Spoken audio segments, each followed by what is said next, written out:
Komið þið sæl, þetta Pólitíkin, 20. þáttur, ég heiti Ingvar Pétur Guðbjörnsson. Í síðasta þætti fjölluðum við einföldun regluverks, sem eitt af áherslumálum Sjálfstæðisflokksins og hafa ráðherraflokksins unnið vel að þeim á síðustu árum.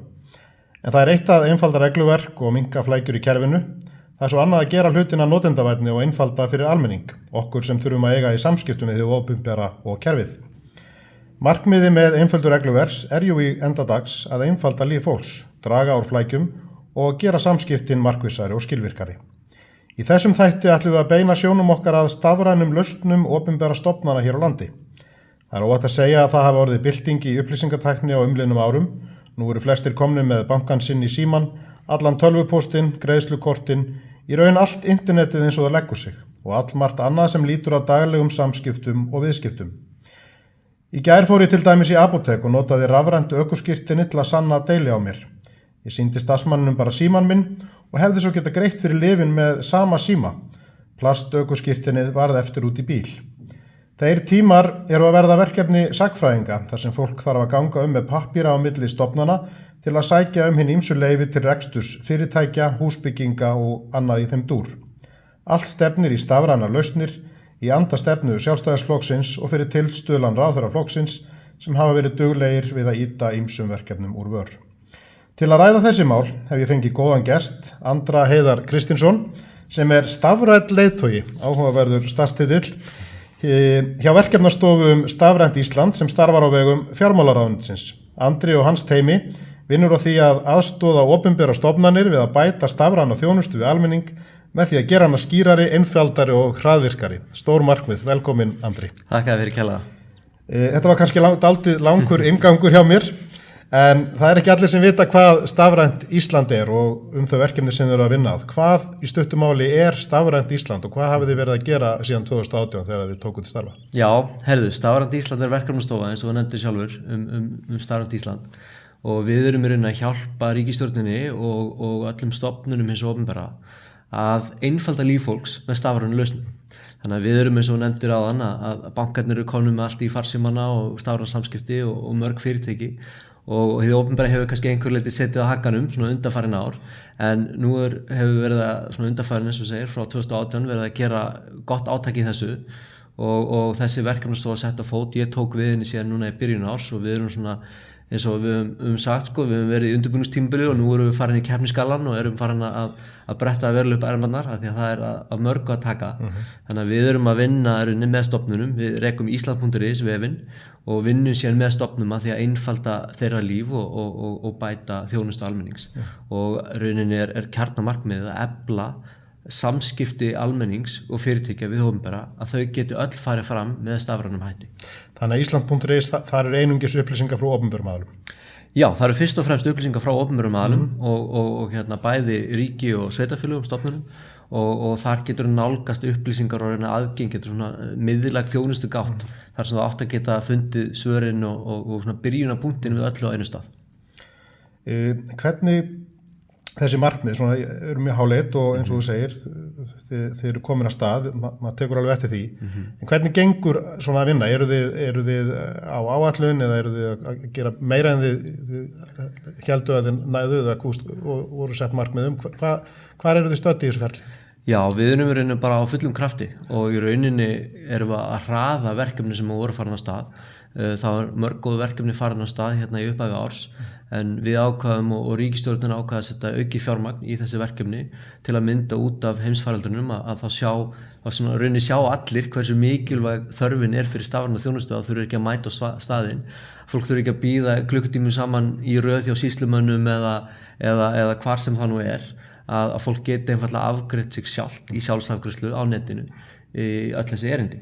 Þannig að við erum að gefa í og ég hef nú sagt það svona smá gríni en þó nokkur alvöru að fyrsta verkefni mitt þegar ég tók við þessu starfi var að búa til metnaðarfullt 3 ára plan. Nú síðan fekk ég það verkefni fljótlega í kjölfarið að skoða hvort ég get ekki klárað þetta plan núna strax í ár. Og ég segi nú kannski ekki við förum alla leiðina þangað en það gefur enga síður tóninn bæði hjá stjórnvöldum líka almenningi og fyrirtækjum í landinu. Það einfaldlega krafa þjóðfélagsins í dag að samskipti geti farið fram með stafrænum hætti. Það kall almennings að geta þurfi ekki að keyra á milli stofnana þvert yfir bæinn með útprentaðar umsóknir og prentaðar og handskrifað. Fólk vill einfaldlega geta leyst þessi mál sjálf á netinu í farsíma. Algjörlega. Hvað eru þið að vinna með mörgum, af því að sko nú hafa stofnanir vantanlega eitthvað val það, hvaða leiðir þær fara í þessum efnum. Hvað eru þið að vinna með mörgum stofnunum í dag?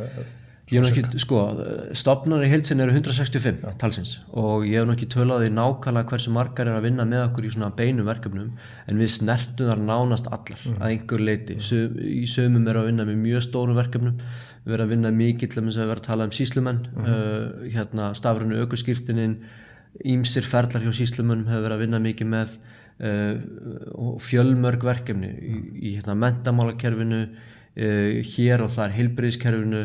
Þannig að það er í rauninni að vinna mjög vel svona þvert á málaflokkana. Og maður svona ímyndar sér að því nú er eins og segir 165 stofnanir, er einhver tregða í kerfinu með að fara í þessa átt? Eru menn svona almennt borð í skipinu eða eru menn svolítið tregir? Það hefur á einhverjum tímpúti verið tregða og það eins og í öllu, það oft tregða við breytingar. Bara eins og við þekkjum í umræðan þessa svona tæknibyltingu og stafrænu byltingu og fjórðu iðnbyltinguna eins og hann kölluð, að fólk svolítið hrætt við breytingar, spyr sig býtu hefur þetta áhrif á störfin mín, hvernig breytast hlutinir. En í rauninni eru bara einfalda líf fólks. Ég segi stundum í staðin fyrir að kannski starfsmenn séu að nýta 80% sínum tíma í einfalda, má segja, hálfgerða færibandavinnu, að með stafrænum lausnum geta þeir nýtt tíma sinn miklu betur í samskipti í flóknari málum sem þarfnast meiri mannlegra nálgunar og það það sem við erum að gera. Þannig að það hefur verið tregða, en mér sýnist nú að hún sé að losast að mjög miklu leyti vegna þess að fólk sér einmitt nú COVID, það virkaði bara ágætlega vel. Fólk allt í einu fór að nota fjarfundi og fleira og sá að það virkaði bara vel. Þannig að ég held að margir hafa átt að sjá því að þetta ekkert vandamál. Og það núna finnum við það að núna vilja fleiri og fleiri stökk á vagnin með okkur og vinna náið með okkur. Þannig að það að ganga rosalega vel. En hvernig svona út frá, að því nú Ísland.is býr það yfir gríðarlega mikið upplýsingum mann og maður finnur það, sér það þegar maður fer þarna inn að maður getur nálgast alls konar upplýsingar. Út frá svona persónuverndarsjónarmiðum og persónuverndarlögunum sem tóku gildi í fyrra, einhverjar hindranir þar eða einhverjar árekstrar, einhver svona álitaefni sem hefur þurft að skoða sérstaklega? Það þarf náttúrulega að huga mjög vel að þessum málum og við vinnum náið með persónuvernd og því góða fólki sem þar er. Almennt séð þá það stofnanirnar sjálfar sem eiga gögnin. Ísland.is, við erum svona þessi miðlæga þjónustugátt, við hjálpum með ferðun og fleira, en okkar stefna er ekki að eiga gögnin eða sjá gögn slík, heldur það grunnskrár stofnanna sem að sjá slíkt. Ég þeirra skoðunar hins vegar að við erum að vinna í því að opna gögn eins mikið að hægt að því leiti til dæmis að hver og einn einstaklingur, ég trúi því að hann eiga sín gögn. Þannig ef ég vil deila mínum gögnum með fyrirtækjum eða stofnunum eða hverju sem þá get ég veitt upplýst samþykki við því að gefa aðgang á mínum gögnum og þannig með því að opna gögn og vefþjónustur, þannig búum við til bæði aukið gagnsæi. Við búum líka til hvata fyrir einkafyrirtæki til þess að búa til virðisaukandi lausnir og eflum nýsköpun með því að opna gögn og fleira, að þá erum við að efla alla þessa þætti. Eitt af því sem að stjórnvöld hafa lengi haft á stefnuskrásinni, það þessi ein gátt fyrir alls konar leyfisveitingar og annað. Eru þið að vinna að lausnum í þeim efnum? Já, við erum fyrsta skrefið í þessu að fólk, almenningur og fyrirtæki geti komið inn á Ísland.is og fundið þennan aðganginn. Það þýðir ekki endilega þannig að allar umsóknir séu hjá okkur. Stofnanirnar sem slíkar, margar eru mjög sterkar tæknilega og eru með sínu umsóknarferli, en oft á tíma veit fólk bara ekki hvar það á að byrja. Og ég var nú fyrirlestur daginn og þar lýsti ég svolítið svo Google að þú notar Google innskráninguna til þess að hafa aðgang að tölvupóstunum og dagatalinu og leitavélinu og ýmsum fleiri þjónustum. Þjónustunar hafa allar sitt brand og eru mismunandi og þannig sjáum við þetta svolítið fyrir okkur líka. Að þú getur skráði inn með rafrænum skilríkjum og í gegnum innskráningu Ísland.is, færð svona sama glugga af öllum þessum þjónustum, hvort það heilsuvera eða skatturinn eða sýslumenn eða hver sem og getur flakkað þarna líka á milli á þess að þurfa skráði inn aftur og fleira þeim túr. þannig að þetta er svona auðveldur ef þú veist ekki hvar þú átt að byrja, þá getur þú byrja á Ísland.is og þá beinum við þér í réttan farveg hjá viðkomandi stofnun eftir því sem við á. Já, það er náttúrulega engar hindranir tæknilegar sem í þeim efnum. Akkurat, þetta er engar tæknilegar hindranir, það er mest mannlegar og bara breyta ferlum og breyta vinnufyrirkomulag. En hvernig nú eru þið væntanlega ekki sjálf að vinna alla þessa upplýsingatækni vinnu, eru þið ekki samstarfi við ykkur að einkaaðila í þeim? Jú, við vinnum enga vinnu sjálf, við erum í verkefnastýrum og mitt teimi samanstendur af verkefnastjórum og svona fólki sem styður teimin. Við fórum í mjög stort þverfaglegt útboð núna í byrjun árs þar sem að við gerðum rammasamning við 18 teimi úr atvinnulífinu sem mjög gaman, allt frá litlum hugbúnaði fyrirtækjum yfir í stærstu fyrirtæki landsins og þessi einkafyrirtæki eru að vinna alla vinnuna fyrir okkur og ég hef lýst þessu þannig og það er alltaf áhugavert og gaman að vera í þessu því að fyrirtækjum fannst það mjög skrítið í byrjun að þetta eru fyrirtæki sem ofta tíma eru að keppa sín á milli verkefni og allt í einu samkeppnisaðilar fara að vinna saman. Ég lýsti þessu en svo komast í landslið.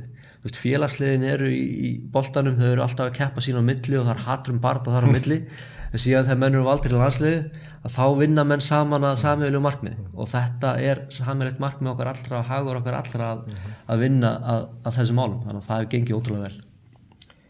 En hvernig svona þessu tengt, nú er vantarlega stofnanir sjálfar í einhverjum með sín kerfi sem að þau hafa látið smíða hjá þessum fyrirtækjum sem eru hjá ykkur, þannig að það er vantarlega mjög einfalt að ef einhver sveitarfélag eða opinber stofnun vil vera með, að þá er vantarlega mjög einfalt að koma því inn þó svo að viðkomandi haldi áfram að reka sitt kerfi, þannig að því eins og þú segir, þetta er bara verið að veita aðgang og inn á þessar mismunandi. Akkurat málið, við erum bara svona tengipunktur og við öll okkar hugbúnaðarþróun er opin og frjálst þannig að það er mjög auðvelt fyrir alla að fá aðgang að henni og geta tengst henni og svo erum við líka að byggja upp svona ákveðna ég kalla verkfærakistu fyrir þessa stofnun til þess að tengjast á öruggan hátt til þess að stytta sér lífið þannig að það sé ekki vera að finna upp hjólið sama margar stofnanir með svipuð umsóknar eyðublöð að þau eru ekki verið að finna upp hjólið þannig að þau getur svona í nokkuð hjálpa sér sjálf við að byggja upp þessa ferla og tengjast þannig að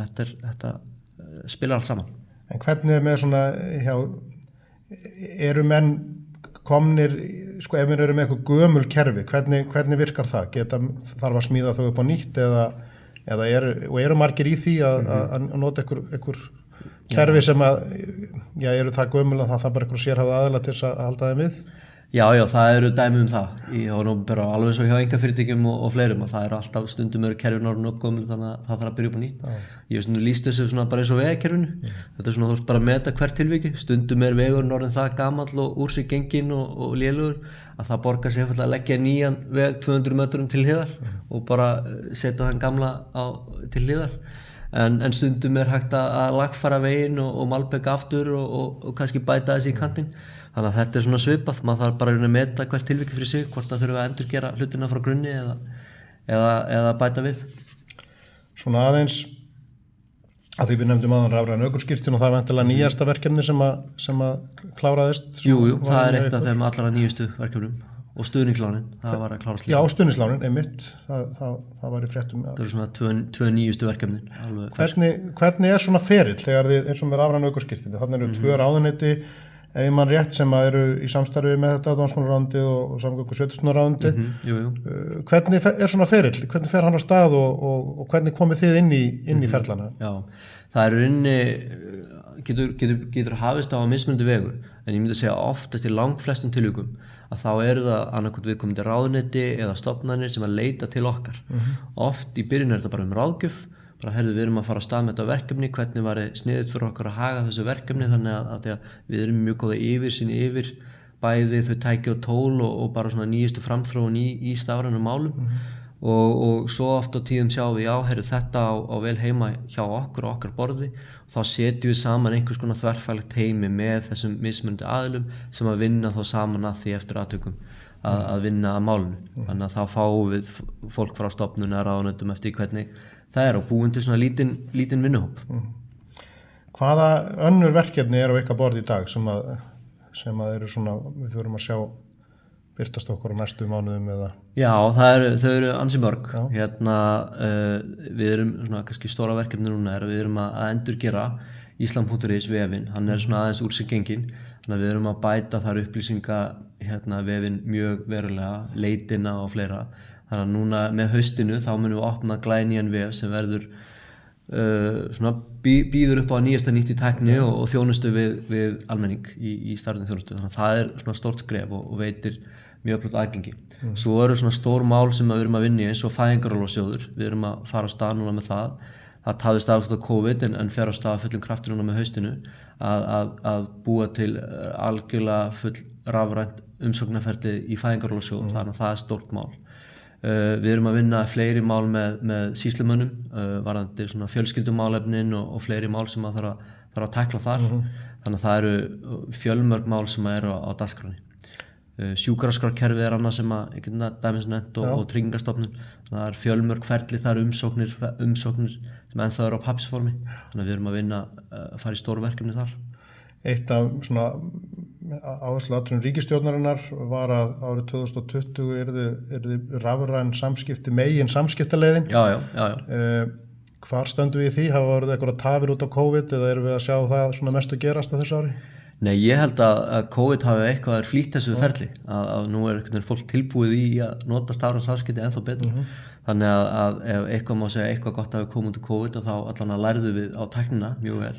Þannig að ef eitthvað er þá gengur það bara betur. Þannig að ég held að við verðum komin, þú veist, það megin samskiptaleiðin verði orðin stafræn að þegar árinu lýkur og allan í boði fyrir þá sem vilja.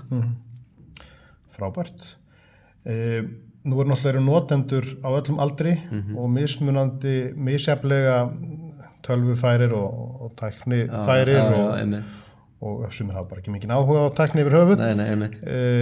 Hvaða aðferðir notið svona til að gera viðmótið þannig að allir getur notað það, bæði þeir sem eru alveg fluent, sem að sletti, og eins einir sem að finnst þetta allt svona dálítill frumskógur að fara í gegnum.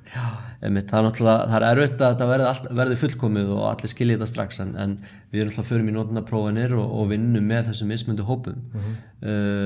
Átt mjög góð samskipti við til dæmis félag eldri borgara og fleiri í því málum að vera að skoða að setja námskeið í haust og fleira. Þannig að við erum bara að vinna með þessum hópum og maður finnur það líka bara í samfélaginu og þá er fólk að hjálpa stað. Það er kannski eitt sem að kom í COVID líka, fólk er að hjálpa stað, þannig að fólk er að læra þessi nýja tækni. Amma mín sem er að verða 94 ára gömul, hún var farin á FaceTime í COVID við öll barnabörnin og maður hefði nú ekki haldið að það hefði gerst fyrir einhverju síðan. Þannig að þú veist, þetta er bara svona, og við erum að heyra fullt af þessum dæmum. Það er 90% landsmanna eru með snjallsíma í dag. Þannig að það er, þetta er lítill hópur sem er ekki með þessa tækni og kannski ekki komin á sama stað, en flestir í þeim hópi vilja læra og ef þau eru til í það, þá eru tólin og fólk getur staðilega að hjálpa. Hafið þið gert einhverjar úttektir á því hversu stórt hús 90% með snjallsíma, hvað eru hátt hlutfall Íslendinga að nýta sér Ísland.is? Já, það er svona fer eftir það var meiri hluti þjóðarinnar var að nýta sér þjónustuna daginn sem að stafrænu ökuskírteinin kom, þá voru allir að ná sér í skírteinin, en það er svona mismundi, svona heilt yfir þá er þetta svona þriðjungur þjóðarinnar sem er að koma inn á Ísland.is í hverju mánuði. Þannig að það er svona en sem betur fyrir þá þarf ekkert endilega alltaf þjónustu eins og bara í hverju mánuði. Þannig að ég myndi segja að þó ég sé ekki með töluna á hreinu að mikill meiri hluti þjóðarinnar nýti sér þjónustu Ísland.is og stafrænan hátt á einn eða annan hátt á hverju ári.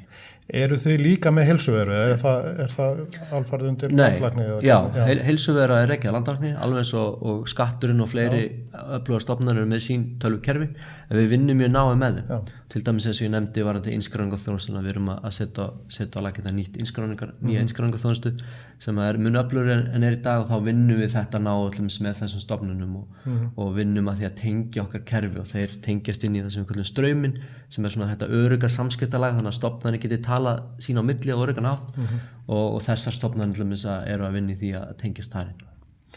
Svona að lokum kannski, nú er árið 2020 og framfærir í upplýsingatækni hafa verið gríðarlegar, svo ekki sem bara sterkara orðið kveðið á síðustu árum. Eitthvað segir manni að við séum ekki búin að sjá nema bara brot af því sem er á leiðinni í þessum efnum. Mann dettur gervigreind og vélmenni og alls konar. Hvar verðum við í þessum efnum eftir 10 ár að þínum mati? Það er mjög góð spurning og það er eiginlega rosalega erfitt að spá fyrir það vegna þess að hvert sinn sem einhver spá fyrir tækni þá flýgunin fram miklu hraðar heldur en að hægt var að spá fyrir þannig að það er erfitt að segja en ég held að við verðum alveg klárlega komin á þann stað að þú ímyndaðir heim þar sem að þú getur tala við stjórnvöld hvar sem hvenær sem í snjallsímaninum þú getur notað rattstýringu til þess að gera það þannig að ég get bara við síman minn spurt fyrir, heyrðu ég þarf að sækja þessa umsókn, hvar ger ég það þá kannski talar einhver við mig bara í gegnum síman og ég get klárað umsóknina til að getum notað andlitsgreiningu til þess að sem rafræn skilríki til þess að staðfesta að þetta sé virkilega það sem að segist vera og margt fleira þessum dúr það bara allt ferlið þú bara sé á starran hátt þannig ég þurfi aldrei aftur að mæta í ríkistofnun í persónu nema ég sérstaklega vilji það. Þetta spennandi framtíðarsýn sem þú lýsir og ég held Andri Heiðar Kristinsson að við látum þetta verða lokaorðin í þessum 20. þætti Pólitíkurinnar og þökkum þeim fyrir að koma og lýsa þessu fyrir okkur sem að eitthvað sem snertir alla Íslendinga og gert til þess að bæta líf okkar og ég óska þér allsins besta í áframhaldandi vinnu við þetta. Takk fyrir kjalla, takk fyrir spjalli.